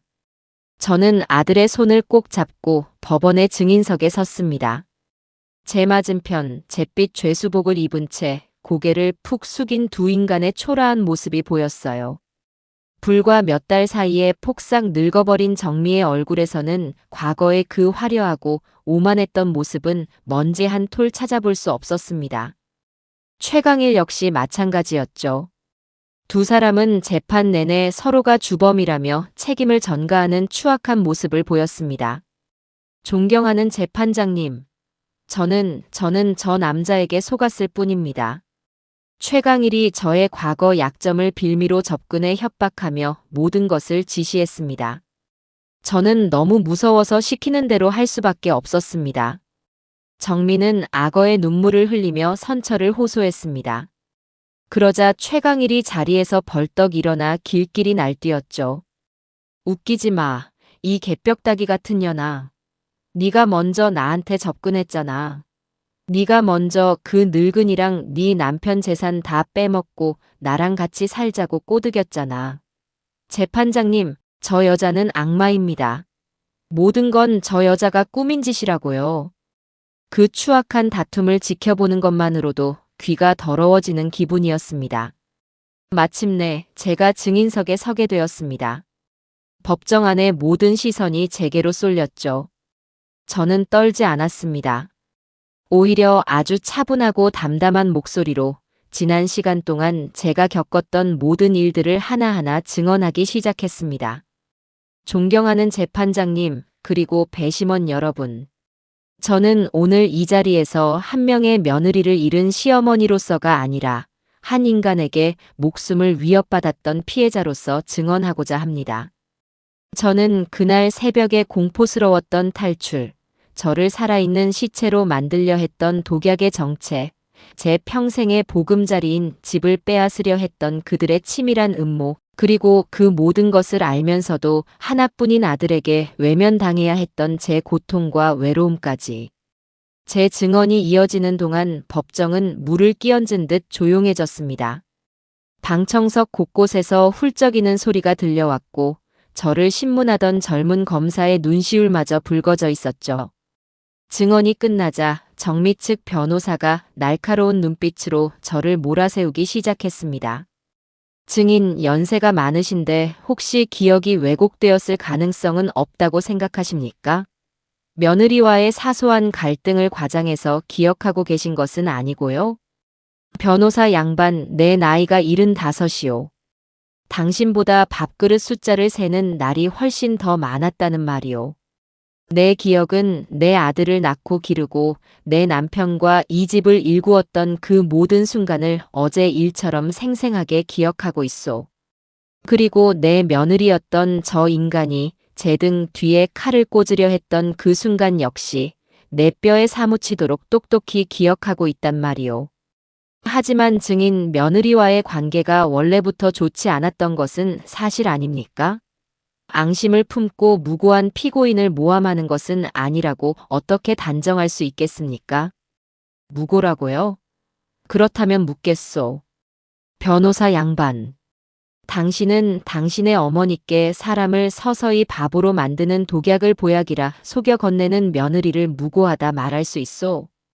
당신은 남편이 없는 틈을 타 시어머니를 집에서 내쫓으려 깡패와 작당하는 며느리를 무고하다 말할 수 있느냔 말이오. 제 단호한 외침에 변호사는 더 이상 아무 말도 하지 못했습니다. 이어서 거실에서 벌어졌던 그들의 불륜과 범죄 모의가 담긴 영상이 법정의 대형 스크린을 통해 재생되었습니다. 방청석에서는 경악의 탄성이 터져나왔고 정미의 부모님은 차마 그 광경을 보지 못하고 고개를 숙인 채 오열했습니다. 모든 증거와 증언이 끝나고 마침내 판사가 마지막 판결을 내리는 순간이 왔습니다.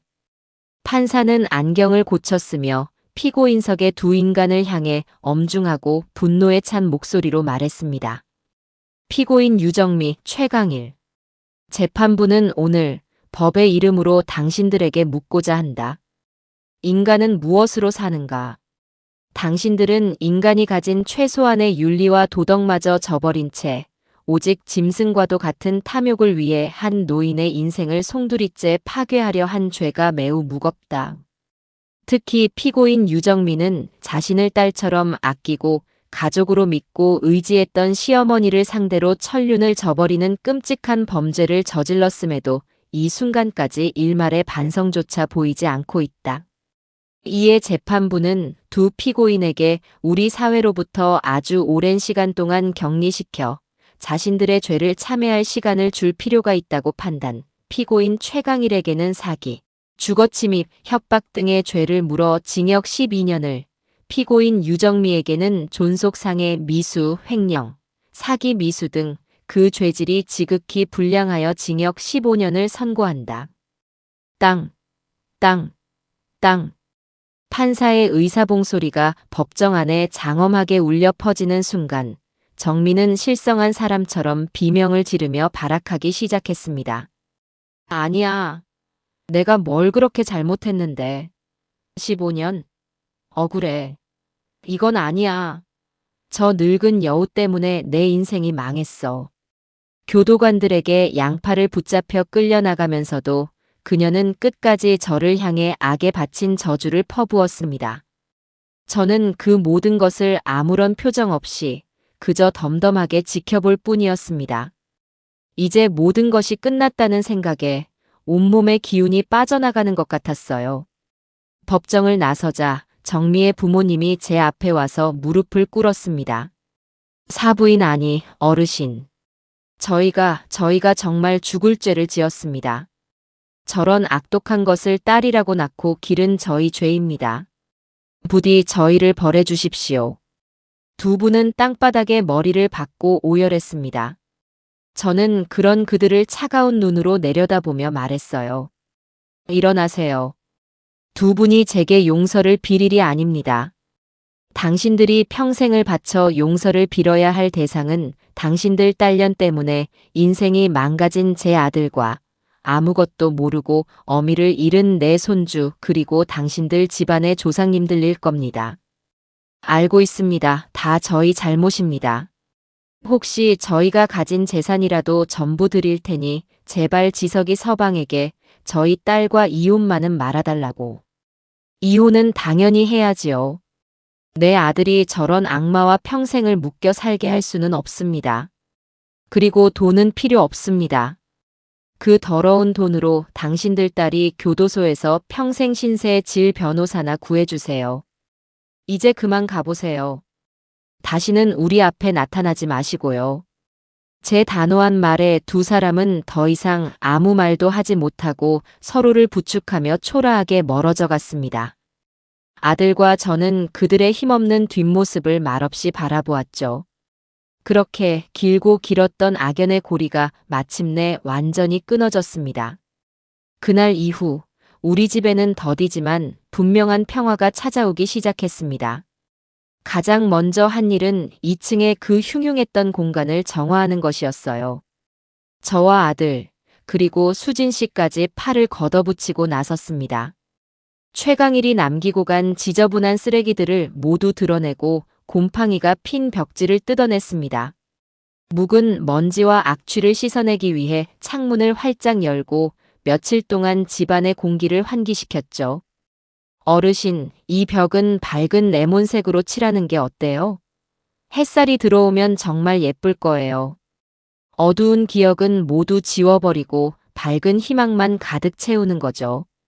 수진 씨의 제안에 따라 우리는 어두침침했던 2층 집을 화사한 색으로 칠하기 시작했습니다. 페인트 롤러가 벽을 오갈 때마다 우리의 마음속에 남았던 어두운 상처들도 함께 지워지는 기분이었습니다. 아들은 땀을 뻘뻘 흘리면서도 연신 웃음을 터뜨렸습니다. 엄마, 나 이렇게 페인트 칠해본 거 어릴 때 이후로 처음인 것 같아요. 그때 엄마랑 같이 내 방 칠했었잖아요. 그랬지. 네가 온통 파란색으로 칠해달라고 고집부려서 방이 아주 시퍼렇게 됐었지. 맞아요. 그때 정말 좋았는데 제가 그동안 너무 잊고 살았어요. 아들의 말에 저와 수진 씨는 그저 말없이 미소만 지었습니다. 낡고 더러운 것들이 사라진 자리에 밝고 새로운 희망과 함께 따뜻한 추억이 채워지고 있었죠. 며칠에 걸친 대청소 끝에 2층은 예전에 그 흉가 같던 모습은 온데간데 없이 누구라도 살고 싶어 할 만큼 밝고 깨끗한 공간으로 다시 태어났습니다. 그러던 어느 날 수진 씨가 흥분한 얼굴로 노트북을 들고 제게 달려왔습니다. 어르신, 대박 사건이에요. 이것 좀 보세요. 독자들 반응이 폭발했어요. 수진 씨가 보여준 화면은 그녀가 연재하는 웹소설 사이트였습니다. 그녀는 제 이야기를 바탕으로 사이다 할머니의 위대한 복수라는 제목의 소설을 쓰고 있었는데 그 소설이 독자들 사이에서 엄청난 인기를 끌며 조회수 1위를 기록하고 있다는 것이었어요. 댓글창에는 수만 개의 댓글이 달려 있었습니다. 우리 할머니 생각나서 울다가 할머니가 복수하는 장면에서 사이다 마시고 환호성 질렀어요. 작가님, 제발 주인공 할머니 절대 아프거나 다치게 하지 마세요. 꽃길만 걷게 해주세요. 이 시대의 진정한 히어로는 바로 이런 분이다. 할머니 존경합니다. 제발 저희 동네로 이사와 주세요. 저는 제 이야기에 함께 울고 웃어주는 수많은 사람들의 반응에 가슴이 뭉클해졌습니다. 수진 씨는 제 손을 꼭 잡으며 말했죠. 어르신 보세요. 어르신은 혼자가 아니에요. 이렇게나 많은 사람들이 어르신을 응원하고 있다고요. 어르신은 단순히 복수에 성공하신 게 아니라 많은 사람들에게 용기를 주신 거예요. 며칠 뒤 수진 씨는 제게 두툼한 돈 봉투를 내밀었습니다. 소설이 정식으로 출판 계약을 맺게 되어 받은 계약금의 일부라며 제게 꼭 드리고 싶다는 것이었어요. 수진 양, 내가 이걸 어떻게 받나? 이건 자네가 밤새워가며 노력해서 얻은 결과물이잖나. 나는 그저 내 이야기를 했을 뿐인데. 아니에요, 어르신. 이건 제 소설이 아니라 어르신의 이야기인걸요. 그러니 당연히 받으셔야 해요. 이걸로 손주 맛있는 거 사주시고 어르신도 좋은 옷 한 벌 사 입으세요. 이건 저희 파트너십의 첫 수익 분배라고요. 거절하시면 저 정말 서운해요. 수진 씨의 성화에 못 이겨 돈을 받았지만 저는 그 돈을 허투루 쓸 수가 없었습니다. 저는 그 돈으로 아들의 무너진 사업을 일으키는데 작은 보탬이 되어 주었고, 남은 돈은 제 손주를 위한 통장을 만들어 차곡차곡 모아두기 시작했습니다. 흉흉했던 2층 집에는 곧 새로운 세입자가 들어왔습니다. 저는 지난번의 경험 때문에 이번에는 아주 신중하게 세입자를 골랐죠. 그리고 마침내 제 마음에 쏙 드는 한 젊은 부부와 계약을 하게 되었습니다. 아들 내외와 비슷한 나이였지만 두 사람의 얼굴에서는 선하고 따뜻한 기운이 느껴졌어요. 곧 태어날 아기를 기다리며 행복한 미래를 꿈꾸는 아주 사랑스러운 부부였습니다. 어르신, 저희가 신혼이라 가진 돈이 많지 않아서 그래도 꼭 이 집에서 살고 싶어요. 왠지 이 집에는 아주 좋은 기운이 흐르는 것 같아서요. 좋은 기운은 무슨? 사람이 좋으니 집도 좋아 보이는 거지. 보증금은 천천히 갚아도 되니 걱정 말고 들어와서 예쁘게들 살아요. 그들이 이사 오던 날, 집 전체에는 오랜만에 생기가 돌았습니다. 아기 침대를 조립하며 흘러나오는 젊은 남편의 웃음소리, 아기 옷을 정리하며 콧노래를 부르는 아내의 목소리가 집안을 가득 채웠죠. 그 소리를 듣고 있으니 제 마음에도 따스한 봄이 찾아오는 것 같았습니다. 저 역시 동네에서 유명인사가 되었습니다. 노인정에라도 가면 동네 어르신들이 저를 둘러싸고 그날의 무용담을 들려달라고 성하였죠. 저는 건달 잡은 사이다 할머니라는 영광스러운 별명까지 얻게 되었습니다. 어떤 분들은 제게 어려운 가정사를 털어놓으며 조언을 구하기도 했고, 어떤 분들은 그저 제 손을 잡으며 고생 많았다고 등을 두드려주기도 했습니다. 저는 더 이상 혼자가 아니었어요. 제 곁에는 저를 지지하고 응원해주는 좋은 이웃들이 있었습니다. 계절이 다시 한번 바뀌고 싸늘했던 겨울이 지나가자 어느덧 따스한 봄이 찾아왔습니다. 우리 집 마당에 앙상했던 감나무에도 연두빛 새순이 돋아나고 있었죠. 제 삶에도 그렇게 새로운 봄이 오고 있었습니다. 하지만 아직 과거와 완전히 작별하기 위해 제가 해야 할 일이 하나 남아 있었어요. 어느 날 교도소에 있는 유정미에게서 편지 한 통이 날아왔습니다. 삐뚤빼뚤한 글씨로 가득 찬 편지에는 반성이나 사죄의 말은 단 한마디도 없었습니다. 오히려 저에 대한 원망과 저주, 그리고 자신의 신세 한탄으로 가득했죠. 저는 그 편지를 들고 아들을 불렀습니다. 지석아, 이것 좀 읽어보거라. 네 전처에게서 온 편지다. 아들은 잠시 망설이더니 이내 편지를 받아들고 읽어내려가기 시작했습니다. 편지를 읽는 아들의 얼굴이 차갑게 굳어갔습니다. 어머니 때문에 제 인생이 망가졌어요. 어머니만 아니었으면 저는 지금쯤 이 집의 주인이 되어 행복하게 살고 있었을 텐데. 어머니는 제 행복을 빼앗아간 악마예요. 그리고 지석 씨에게 전해주세요. 당신은 정말 바보 같은 남편이었지만 그래도 당신 아들이 불쌍하지도 않냐고요. 아버지 없는 아이로 만들 셈이냐고요. 아들을 생각해서라도 저를 용서하고 여기서 꺼내주세요. 나가면 정말 당신과 어머님께 잘할게요. 아들은 편지를 다 읽고 나서 아무 말 없이 그것을 잘게 찢기 시작했습니다. 그리고는 제게 말했죠. 엄마, 이 여자는 조금도 변하지 않았네요. 여전히 자기가 뭘 잘못했는지 모르고 우리를 기만하려고만 하고 있어요. 그렇지. 어떤 사람들은 절대 변하지 않는단다. 교도소가 아니라 지옥에 다녀온다고 해도 말이다. 이 편지 어떻게 할까요? 태워버리자. 우리 기억 속에서도 우리 인생 속에서도 저 여자의 존재를 깨끗하게 태워버리는 거다. 저와 아들은 옥상으로 올라가 찢어진 편지 조각들을 작은 깡통에 넣고 불을 붙였습니다. 종이 조각들은 순식간에 불길에 휩싸여 검은재로 변해갔습니다. 헐헐 타오르는 불길 속에서 우리 모자의 마음속에 남아있던 마지막 앙금마저 깨끗하게 사라지는 것 같았어요. 그녀는 이제 우리 인생에 아무런 영향도 미치지 못하는 그저 한 줌의 재와 같은 존재일 뿐이었습니다. 아들의 사업도 점차 제자리를 찾아갔습니다. 정미가 빼돌렸던 돈의 일부를 회수하고 믿었던 아내에게 배신당한 충격을 이겨낸 아들은 예전보다 훨씬 더 단단하고 성숙한 사람이 되어 있었죠. 아들은 주말마다 손주를 데리고 저를 찾아왔습니다. 아직 아무것도 모르는 어린 손주는 제 품에 안겨 재롱을 부리며 저를 웃게 만들어 주었습니다. 할머니, 할머니가 세상에서 제일 좋아요. 할머니 밥이 최고예요. 저는 그런 손주를 끌어안고 이마에 뽀뽀를 해주었습니다. 이 아이를 위해서라도 저는 더 강해져야만 했습니다. 이 아이가 살아갈 세상이 조금 더 정의롭고 따뜻한 곳이 될 수 있도록 제가 먼저 그런 어른이 되어 주어야만 했습니다.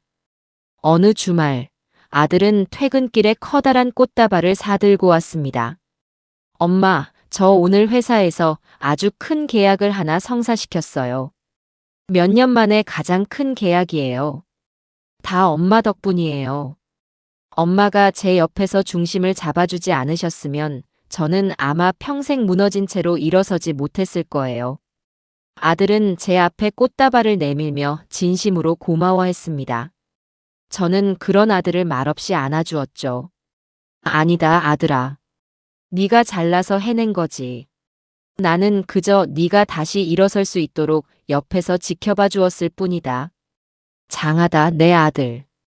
우리는 비로소 과거의 상처를 완전히 털어내고 서로를 온전히 믿고 의지하는 세상에서 가장 든든한 가족이 되었습니다. 저는 며칠 뒤 저를 도와주었던 최 여사님과 수진 양 그리고 2층의 새로운 세입자 부부까지 모두 집으로 초대해 조촐한 잔치를 열었습니다. 거실에는 다시 한번 웃음소리가 가득 찼고 저는 그 행복한 광경을 바라보며 조용히 하늘에 있는 남편을 떠올렸습니다. 여보, 보고 있지요? 나 아주 잘 해냈어요. 그리고 당신 아들도 아주 훌륭하게 제 몫을 해내고 있답니다. 어느 화창한 봄날 오후, 저는 새로 이사온 2층 세댁과 함께 옥상에 올라가 빨래를 널고 있었습니다. 햇살은 따스했고 바람은 부드러웠죠. 2층 세댁은 어느덧 배가 제법 불러 아름다운 예비 엄마의 모습을 하고 있었습니다. 어르신 덕분에 저희가 이렇게 좋은 집에서 편안하게 아기를 기다릴 수 있게 됐어요. 정말 감사해요. 이 집은 정말 햇살도 잘 들고 이상하게 마음이 편안해져요. 내가 한 게 뭐 있다고. 젊은 사람들이 착하고 예쁘게 사니까 하늘이 복을 주는 거지. 아기 태어나면 나한테 제일 먼저 보여줘야 한다. 우리는 서로를 보며 환하게 웃었습니다. 저 멀리서 아파트 공사장의 소음이 들려왔지만 더 이상 그 소리가 위협적으로 느껴지지 않았습니다. 오히려 새로운 희망을 짓고 있는 건강한 소리처럼 들렸죠. 저는 잘 마른 수건을 걷어 품에 안았습니다. 햇볕에 바싹 마른 수건에서는 아주 좋은 냄새가 났습니다. 그것은 절망과 고통의 시간을 이겨낸 자만이 맡을 수 있는 평화와 행복의 냄새였습니다. 1년이라는 시간이 흘렀습니다. 제 삶은 이제 완벽한 평온을 되찾았죠. 아침에 일어나 옥상 텃밭에 심어놓은 상추와 고추에 물을 주고 1층 수진 양과 마주치면 따뜻한 커피 한 잔을 나누어 마셨습니다. 어르신, 제 소설 영화로 만들어진대요. 여주인공은 당연히 어르신 같은 카리스마 있는 중견 배우로 캐스팅해야 한다고 제가 감독님한테 신신당부했어요. 호호호, 내가 무슨 카리스마는. 그냥 늙은 할미지. 2층 세댁이 낳은 예쁜 아기의 울음소리는 이제 저희 집의 가장 사랑스러운 배경음악이 되었죠. 아들 지석이는 주말마다 손주를 데리고 저를 찾아왔고 우리는 함께 밥을 먹고 산책을 하고 텔레비전을 보며 여느 평범한 가족들처럼 행복한 시간을 보냈습니다.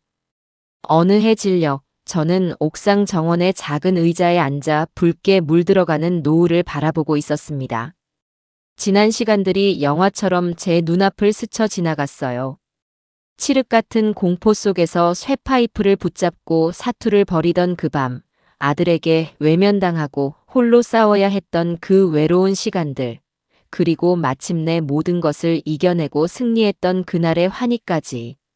그 모든 것이 마치 먼 옛날의 꿈처럼 느껴졌습니다. 그때 아들과 손주가 옥상으로 올라왔습니다. 손주는 제 품으로 달려와 안겼고 아들은 제 옆에 앉아 제 어깨를 감싸 안았죠. 엄마, 저기 노을 좀 보세요. 정말 예쁘네요. 작년 이맘때는 우리가 이렇게 함께 웃으면서 노을을 보게 될 거라고는 상상도 못했어요. 그러게 말이다. 참 예쁘구나. 모든 것은 다 지나가기 마련이란다. 어둡고 긴 밤이 지나면 반드시 아침 해가 떠오르는 것처럼 말이다. 우리는 한참 동안 말없이 노을을 바라보았습니다. 아들이 조용히 입을 열었어요. 엄마, 저 엄마 이름으로 작은 재단을 하나 만들었어요. 신자 어르신 재단이라고요. 수진 씨 소설 인쇄로 받은 돈이랑 제가 번 돈을 조금 보태서요. 엄마처럼 억울한 일을 당하고도 기댈 곳 없는 어르신들을 법적으로 그리고 경제적으로 돕는 재단이에요. 저는 깜짝 놀라 아들을 바라보았습니다. 아들은 쑥스러운 듯 웃으며 말했죠. 엄마가 제게 보여주셨잖아요. 아무리 약한 사람이라도 진실과 용기만 있다면 얼마든지 세상을 바꿀 수 있다는 걸요. 저도 엄마처럼 엄마에게서 배운 그 용기를 다른 사람들과 나누고 싶어요. 저는 더 이상 아무 말도 할 수 없었습니다. 그저 눈시울이 뜨거워져 아들의 손을 꼭 잡을 뿐이었죠.